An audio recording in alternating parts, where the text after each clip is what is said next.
I'm Pam Seidel at the Bronte Creek Provincial Park campsite, where Paul Vallely is getting set to spend his first night. Paul has osteoarthritis, rheumatoid arthritis, and degenerative disc disease. He has to use crutches or a wheelchair. For that reason, his quest to find permanent housing has been very difficult for him. So he has spent the last 5 years on the street. For the last 4.5 months, he has been happily camped out at Marie Curtis Park in Etobicoke, but that came to an end this morning. The problem is that if you call...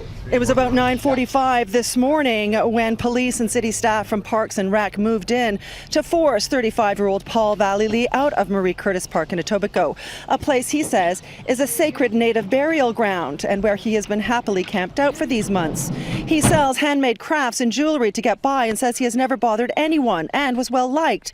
Today, with the help of the Indigenous organization Name Res, or Native Men's Residence, he is now staying at this campsite in Bronte Creek Park on the border of Oakville and Burlington.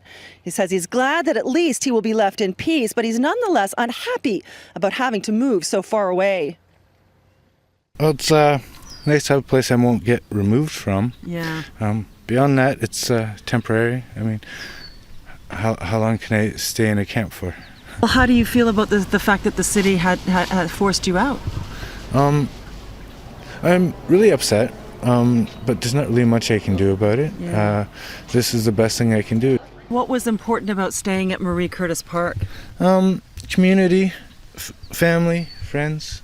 When I say family, it doesn't necessarily mean blood family. People that help you, take care of you, help you learn, grow, understand.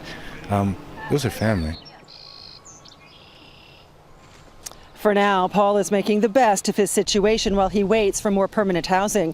Toronto Parks, Forestry and Recreation issued a statement today saying in part, we try to balance the need to provide appropriate supports to vulnerable individuals camping in public spaces with the civic responsibility of maintaining the use of public spaces for the purposes intended.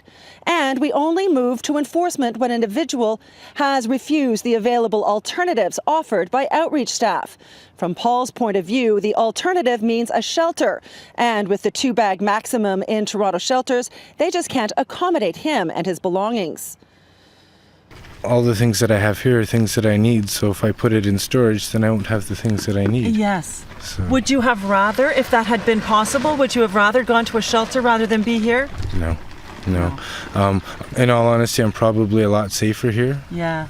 I don't have to worry about random people that are looking for stuff to steal or take, or worse even. So out here, I've got security and I've got my own spot, and I don't have to worry as much. It is not clear how long Paul will have to stay here. He is hoping Name Res will help him find a place as soon as possible. When I asked if it could be all summer, he said, I sure hope not. In the meantime, Name Res is helping him pay his $146 camping fee per week. We learned about Paul's story through a City News viewer. If there's a story you want to share with us, let us know by email, phone, or by submitting a tip through our website, citynews.ca.